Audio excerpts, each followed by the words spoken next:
This story is titled Daughter Proudly Cheated with Her Sister's Husband, Now Begs Us to Take Her In After He Cheated and Dumped Her. Hey everyone, we put a lot of time and effort into finding these stories to keep bringing you the best content. If you enjoy what we do, it would mean the world if you hit that subscribe button. Your support really makes all the difference and keeps this journey going strong. Thanks so much for being here with me. Now let's start the video. OP starts by saying, "Hey Reddit, I honestly never thought I'd be sharing something like this here, but I don't even know where else to turn. My family has been through so much over the last few years, and I still can't fully wrap my head around everything that's happened. I just need to get this out because maybe writing it all down will help me process it better. Also, I could really use some advice, or even just an outside perspective. So, I guess I'll start from the beginning. I'm a 48-year-old mom of 3 kids. Sarah, 27 female, Emily, 25 female, and Alex, 21 male. My husband, 53 male, and I have been married for nearly 3 decades. Up until a few years ago, I really thought we had a solid, happy family. Sure, we had our ups and downs, but who doesn't? Looking back now, I can't believe how naive I was. This all started about 3 years ago. At the time, Sarah was married to Jake, then 28 male. They'd been together for years and seemed like one of those couples who had it all figured out. I loved Jake like my own son, and Sarah seemed genuinely happy with him. But everything fell apart in the worst way possible. Around that time, Sarah went through something incredibly traumatic. I don't want to share too many details because it's her story, not mine. But let's just say it was the kind of thing that changes a person forever. She was struggling to cope, and I could see it in everything she did. Her eyes were always red from crying. She jumped at every little noise, and she started isolating herself from everyone, even her family. It was heartbreaking to watch, and I felt so helpless. Then, as if that wasn't bad enough, we found out that Jake had been cheating on Sarah with her younger sister Emily. I can't even describe the moment I found out. It felt like someone had ripped my heart out of my chest and stomped on it. The worst part was that I didn't even hear it from Emily or Jake. I found out from Sarah after she caught them. Sarah was completely crushed. I've never seen her like that in my entire life, and I pray to God I never do again. When I confronted Emily about it, I expected tears, apologies, maybe even an attempt at explaining herself. But instead, she just shrugged and said, "Well, someone had to take care of Jake since Sarah wasn't." I was stunned. She said it so casually, like it was no big deal. I couldn't believe my own daughter was capable of saying something so cruel. I was so angry that I had to leave the room before I did something I'd regret. That was the moment I decided I couldn't have Emily in my life. Not until she understood the gravity of what she'd done. I told her, in no uncertain terms, that she needed to stay away from me, her father, and most importantly, Sarah. At first, she tried to argue, but when she saw I wasn't budging, she started screaming. She said things like, "You're choosing Sarah over me, and you're such a hypocrite." But honestly, her words didn't mean anything to me in that moment. I was done. Meanwhile, Sarah was barely holding on. She blamed herself for everything. Jake's infidelity, the fallout with her sister, even the traumatic event that had happened to her. No matter how many times I told her it wasn't her fault, she just couldn't believe it. She kept saying, "Maybe if I had been a better wife, this wouldn't have happened." It broke my heart every time. We ended up getting Sarah into therapy, which was probably the best decision we made during that time. At first, she was hesitant to go, but over time, she started to open up. Therapy didn't fix everything overnight, but it gave her the tools she needed to start healing. Slowly but surely, she began to find herself again. She even started going out with friends and pursuing hobbies she'd given up on. Seeing her smile again, after everything she'd been through, was like a breath of fresh air. Emily, on the other hand, didn't seem to have any remorse for what she'd done. After Sarah and Jake finalized their divorce, Emily and Jake went public with their relationship. They didn't even try to be discreet about it. They posted pictures together on social media, went on trips, and acted like nothing had happened. It was infuriating to say the least. Then came the ultimate slap in the face. Emily and Jake announced their engagement. I found out through Alex, who called me in disbelief after seeing their engagement party photos online. Emily had the audacity to ask me and my husband to come to the wedding. I was appalled. I told her straight up that I couldn't support their relationship and that I wouldn't be attending. My husband felt the same way. Emily tried to argue, saying things like, "You're being so unfair," and "Jake loves me, Mom. Why can't you just be happy for me?" But I wasn't having it. I also gave her a warning, which I still stand by to this day. If Jake cheated with you, he'll cheat on you. It's only a matter of time. She didn't take that well, but honestly, I didn't care. My priority was, and still is, protecting Sarah. Looking back on that time, I can't believe how much our family changed in such a short period. What once felt like a strong, unbreakable bond was completely shattered. I barely recognized Emily anymore, and my relationship with her hasn't been the same since. As much as it hurts to say, I don't think I'll ever be able to forgive her for what she did to Sarah. At the same time, she's still my daughter, and part of me wants to believe she can change, but I'm not holding my breath. After cutting contact with Emily following the fallout, I honestly thought things couldn't get worse. I mean, how much more damage could she do, right? Well, I underestimated just how deep her selfishness ran. For a while, she stayed quiet. She didn't reach out to me or her dad, which was honestly a relief. But life didn't stay peaceful for long. One day, Alex, my youngest, came storming into the house with his phone in his hand. I'll never forget the look on his face. It was this mix of anger and disbelief. He handed me his phone and said, "Have you seen this?" I looked down and saw a photo of Emily and Jake, arms wrapped around each other, all smiles. But that wasn't the worst part. In the caption, Emily had written, "He put a ring on it. Forever love." I couldn't believe what I was seeing. They were engaged. My daughter was engaged to the man who had not only betrayed her sister, but also contributed to the lowest point in her life.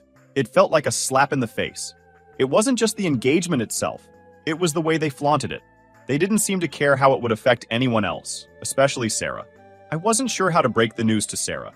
She was finally starting to make progress in therapy, and I didn't want to undo all that by bringing this up. But at the same time, I knew she'd find out eventually, and I didn't want her to feel blindsided. So, I sat her down and told her as gently as I could. Her face fell immediately, and she just sat there in silence for what felt like an eternity. Then, she said, "I knew they were together, but I didn't think they'd actually take it this far." She didn't cry, but I could see the hurt in her eyes. It was like she'd been stabbed all over again. After that, I decided to reach out to Emily. I hadn't spoken to her in months, but I felt like I needed to say something. If not for my sake, then for Sarah's. I called her, and surprisingly, she picked up. I told her how hurtful her actions were, and that getting engaged to Jake was just pouring salt in the wound. Her response? "Mom, you just don't understand. Jake and I are in love. What Sarah and Jake had is over. Why can't you just be happy for me?" Happy for her? Couldn't believe she had the nerve to say that. I told her in no uncertain terms that I would not support her relationship with Jake.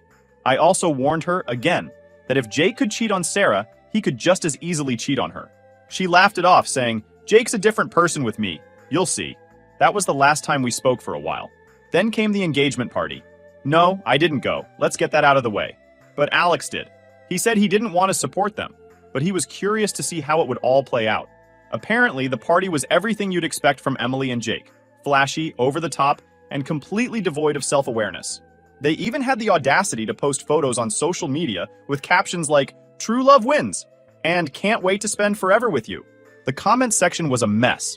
Some people congratulated them, but others called them out for their terrible behavior. It was a circus. Alex also told me that some of the extended family showed up, which was surprising. I later found out that most of them didn't know the full story.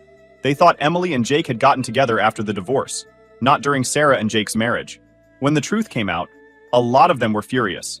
One of my sisters even called me to apologize for attending, saying she had no idea what Emily had done. Meanwhile, Sarah was trying her best to move on. She stopped following Emily and Jake on social media, and she asked us not to mention them around her. I respected her wishes, but it was hard to avoid the topic entirely, especially with Alex constantly updating me on their antics. He was just as angry as I was, if not more. He kept saying things like, "How can she not see how wrong this is? And Jake's such a scumbag. I don't know how she can stand him."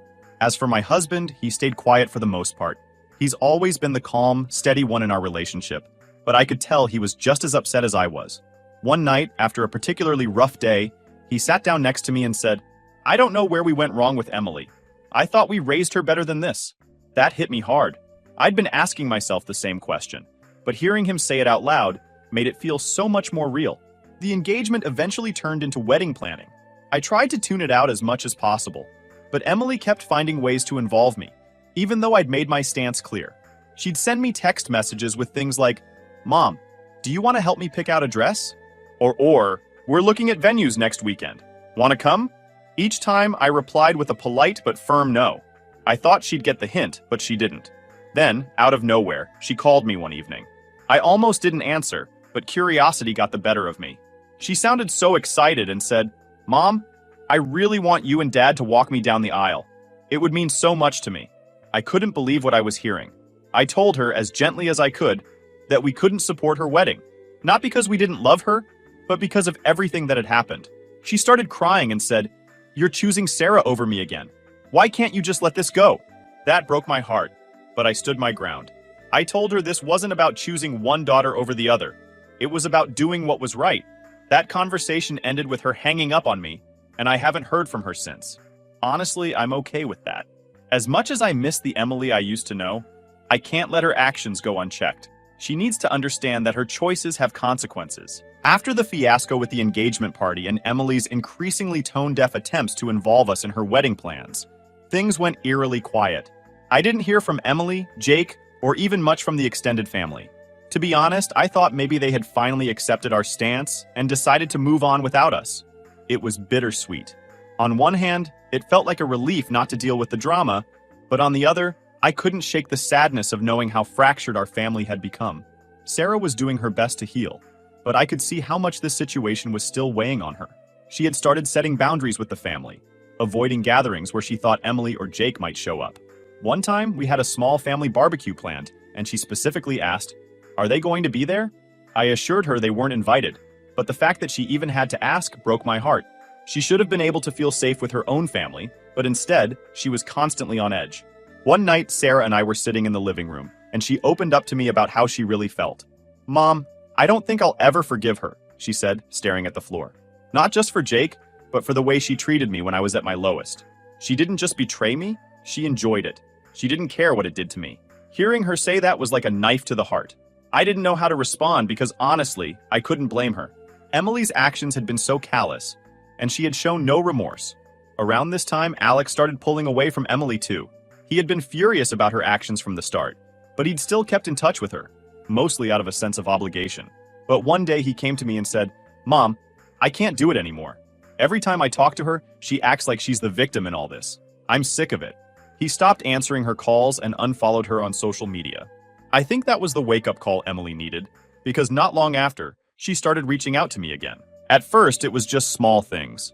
Texts asking how we were doing or updates about the wedding. I kept my responses short and polite, but didn't engage much. Then, out of nowhere, she sent me this long message about how much she missed our family and how hard it was to plan a wedding without her parents' support. She even said something along the lines of, "I know I've made mistakes, but can't we just move forward?" I stared at the message for a long time before responding. Finally, I wrote back, "Emily, I love you, but you need to take responsibility for the pain you've caused before we can even think about moving forward." Her reply was immediate and defensive. She said she had nothing to apologize for because she and Jake were meant to be, and that if Sarah couldn't handle that, it wasn't her fault. I didn't respond after that. I didn't see the point. A few months passed, and Emily and Jake got married in what I assume was a beautiful ceremony, though I wouldn't know because, of course, we didn't attend.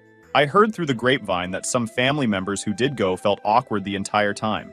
One of my cousins even texted me afterward to say, "It felt like everyone was pretending not to notice the elephant in the room. I wish I'd stayed home." After the wedding, things went quiet again. Emily didn't contact us, and honestly, I thought maybe she'd finally moved on. Sarah started to seem a little lighter, too. She was going out more, laughing more. It was like a weight had been lifted off her shoulders. I started to feel hopeful that maybe, just maybe, we could put this whole mess behind us. But then, out of nowhere, Emily showed up at my doorstep. It was a rainy evening, and I was in the kitchen cleaning up after dinner when I heard a frantic knock at the door. At first, I thought it might be a neighbor needing something, but when I opened the door, there was Emily, soaking wet, crying, and holding a baby and a toddler. I was so shocked I didn't know what to say. She just stood there, looking completely defeated, and finally said, "Mom, I need your help." I let her in, of course. As angry as I was at her, I couldn't turn her away, not with the kids there. She sat on the couch, still sobbing, while I got her a towel and tried to calm her down.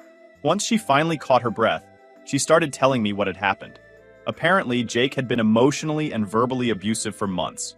He'd been controlling, constantly putting her down, and even had another woman on the side.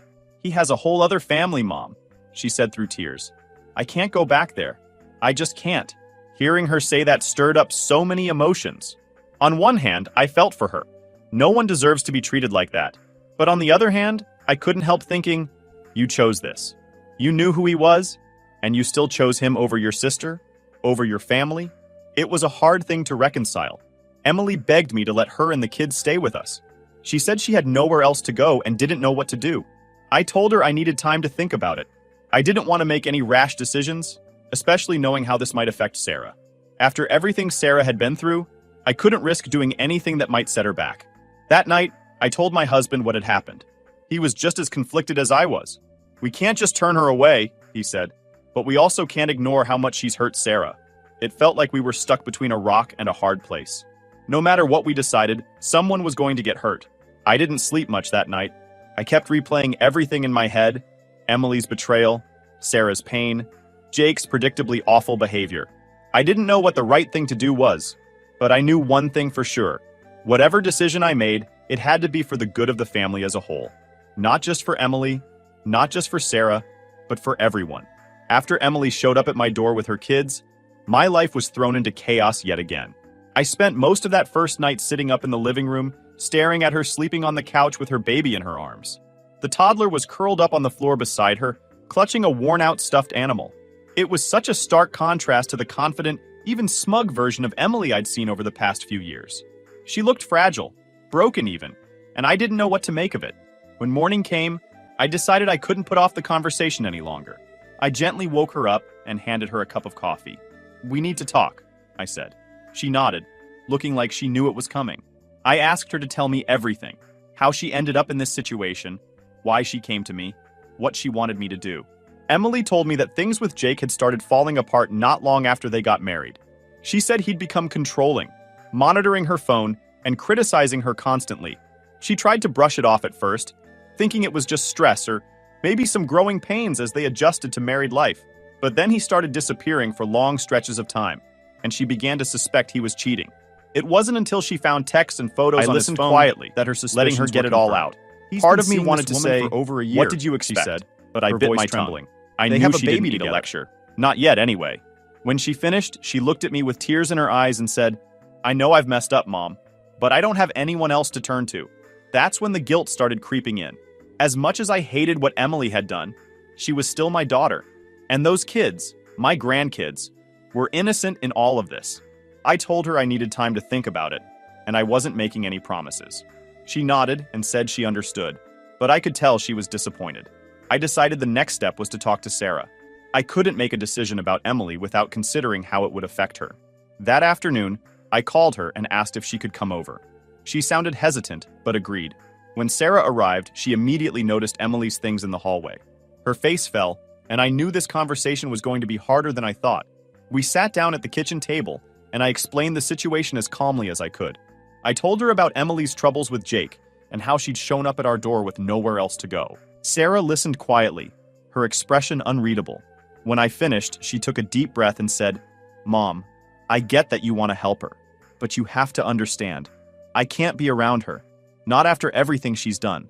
I've worked so hard to move on, and I can't go backward." Her words hit me like a ton of bricks. I knew she was right. Emily's presence in our home would reopen wounds that Sarah had spent years trying to heal. But at the same time, I couldn't just abandon Emily and her kids. I felt like I was being forced to choose between my daughters, and it was tearing me apart. My husband was just as conflicted as I was. That evening, we sat down to talk about it, and he said, "I don't think there's a right answer here. No matter what we do, someone's going to get hurt." He suggested we look into alternative solutions, maybe helping Emily find a place to stay nearby so she wouldn't be in the house, but would still have support. It wasn't a perfect plan, but it felt like the best compromise we could come up with. The next day, I told Emily about our decision. I explained that while we couldn't have her staying with us, we would help her find an apartment and cover the first month's rent. I also offered to help with daycare for the kids so she could look for a job. I expected her to be grateful, or at least understanding, but instead, she got angry. "This is my family," she yelled. "How can you just turn me away like this? After everything I've been through?" I tried to stay calm and explained that it wasn't about turning her away. It was about protecting Sarah's mental health, but she wasn't having it. "Sarah needs to get over it," she snapped. "It's been years. How much longer are you going to coddle her? That was the moment my husband lost his temper. He stood up and said, "Don't you dare talk about your sister like that. Do you even realize how much pain you've caused her? You're lucky we're even willing to help you at all." Emily burst into tears and ran out of the room, leaving me and my husband sitting there in silence. Over the next few days, I tried to smooth things over with Emily. I found a one-bedroom apartment for her and helped her get in touch with a lawyer to start the divorce process. But she remained distant and cold, barely speaking to me unless it was absolutely necessary. It was clear she felt betrayed, but I couldn't bring myself to feel sorry for her. She was finally facing the consequences of her actions, and while it was painful to watch, I knew it was necessary. As for Sarah, I made a point to check in with her regularly and reassure her that she was my priority. She seemed relieved when I told her Emily wouldn't be staying with us, but I could tell the whole situation was still weighing on her. "I just want things to go back to how they used to be," she said one day. "But I know they never will." She was right. No matter what I did, our family would never be the same. But I had to believe that we could find a way to move forward. Maybe not as the happy, united family we once were, but as something new. Something that worked for everyone. Once Emily moved into the small apartment my husband and I helped her secure, I thought things might settle down. It wasn't ideal, far from it, but it seemed like a step forward. At least she had a roof over her head and a place to regroup. We also paid for a couple of weeks of daycare for the kids, so she could start job hunting. It was the best we could do under the circumstances, especially since tensions were still high between her and the rest of the family. But things didn't go as smoothly as I'd hoped. Emily wasn't exactly grateful for the help. In fact, she seemed to resent it. She kept complaining about the size of the apartment, the lack of amenities, the area. Not unsafe, but definitely not luxurious. I tried to remind her that it was temporary, that she needed to focus on rebuilding her life, but she wasn't having it. "I can't live like this, Mom," she said during one of our phone calls. "I have 2 kids. They deserve better than this." I bit my tongue, wanting to say, "They deserve better than Jake, too." But here we are. Instead, I calmly reminded her that this was a starting point, not a permanent situation. "You're going to have to put in the work," I said. "This isn't going to fix itself overnight." The job hunt wasn't going well either. Emily hadn't worked in years, and her resume was practically empty. She applied to a few places, mostly retail and customer service jobs, but she didn't seem motivated to follow up. "They're not going to hire me," she said one day, almost as if she'd already decided it was a lost cause. It was frustrating to see her so defeated, especially knowing that she had no choice but to make it work. But no matter how much I tried to encourage her, it felt like my words were falling on deaf ears. Meanwhile, the rest of the family was still reeling from her sudden reappearance. Word had spread that Emily was back in town and staying in an apartment we'd helped her find. Some of my siblings called to voice their opinions, most of them negative. "After what she did to Sarah, you're still helping her?" one of them said. "You're enabling her. You know that, right?" I hated hearing it, but I understood where they were coming from. From the outside, it probably looked like I was rewarding Emily's bad behavior. But I couldn't bring myself to turn my back on her entirely, especially when there were 2 innocent kids involved. I had to remind myself that helping her didn't mean I condoned her actions. It just meant I wasn't willing to let her hit rock bottom with no safety net. As for Sarah, she was keeping her distance. We hadn't told her the full details of how we were helping Emily, only that Emily wasn't staying with us. I didn't want to burden her with more than she needed to know, but I also didn't want her to feel blindsided if she ran into Emily somewhere. So one day, I brought it up gently. "Emily's staying in an apartment across town," I said. "We helped her with the first month's rent, but she's on her own after that." Sarah nodded, her face unreadable. "I figured you'd do something like that," she said. "It's fine. I just don't want to be involved." Her response was calm, but it felt like there was an undercurrent of hurt. I knew she was trying to be understanding, but I couldn't shake the feeling that this was putting a strain on our relationship. Then there was Alex.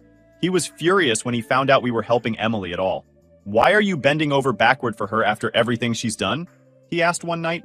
"She doesn't deserve it." I tried to explain that it wasn't about what Emily deserved. It was about doing what I felt was right. "Her kids are innocent in all of this," I said. "They need stability, and if we can help provide that, then I think we should." But Alex wasn't convinced. "You're just letting her manipulate you," he said. "She's never going to change if you keep bailing her out." His words stung because deep down, I knew there was some truth to them. But what was the alternative? Letting Emily sink completely? I wasn't sure I could live with that.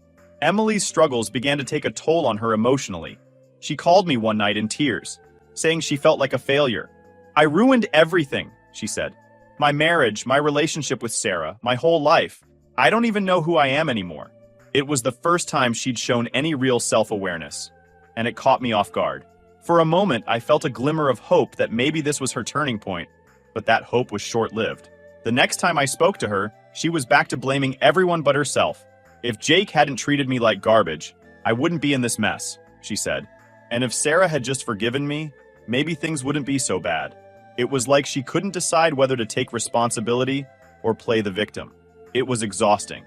At the same time, I was struggling to maintain my own sanity. Between managing Emily's situation, supporting Sarah, and dealing with the fallout from the rest of the family, I felt like I was constantly walking on eggshells. I started to question whether I was making the right choices or just digging myself into a deeper hole. The breaking point came when Emily showed up at our house unexpectedly one evening. She looked tired and frazzled, the kids clinging to her legs. "I need to stay here just for a few nights," she said. My heart sank. "Emily, we've been over this," I said. "You can't stay here. It's not fair to Sarah." Her face crumpled and she started crying. "I don't know what else to do," she said. "I'm trying, Mom, but nothing's working. I feel like I'm drowning." I felt an overwhelming wave of guilt, but I held firm. "We'll help you find more resources," I said, "but you can't stay here." That night, I couldn't sleep. I kept replaying the conversation in my head, wondering if I'd made the right call. I wanted to believe that tough love was the answer, but part of me worried that I was just pushing Emily further away. At the same time, I couldn't ignore the damage it would do to Sarah if I let Emily move back in. It felt like no matter what I did, I was failing one of my daughters. After that night, when Emily showed up at our house begging to stay, things changed. I could feel the shift, not just with her, but within myself. The guilt that had been weighing on me for weeks didn't go away, but it transformed into something else. Resolve, maybe. I realized I couldn't keep trying to fix everything, to hold together a family that was already fractured. Some things, I decided, had to be left to time. The first step was enforcing boundaries. It wasn't easy. Emily called almost daily, asking for help with this or that. Sometimes it was money. Sometimes it was advice. Sometimes it was just someone to vent to. But every call left me emotionally drained. I had to start saying no.